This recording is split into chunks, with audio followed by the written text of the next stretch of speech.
আসসালামু আলাইকুম। আমার নাম জান্নাতুন আলিয়া মাহমুদ। আমি প্রথম শ্রেণীতে পড়ি। আমার বিদ্যালয়ের নাম শাহীপাড়া সরকারি প্রাথমিক বিদ্যালয়। আমার জেলার নাম নীলফামারী। আমি একটি কবিতা আবৃত্তি করব। কবিতার নাম আমি হব। লিখেছেন কাজী নজরুল ইসলাম।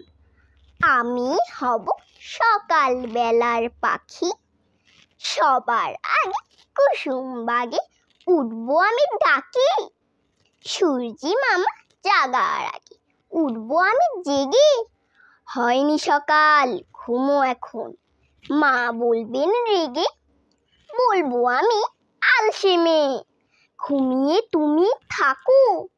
হয়নি সকাল তাই বলে কি সকাল হবে নাকো। আমরা যদি না জাগি মা, কেমনে সকাল হবে? তোমার ছেলে উঠলে গো মা, রাত পোহাবে তবে। ধন্যবাদ।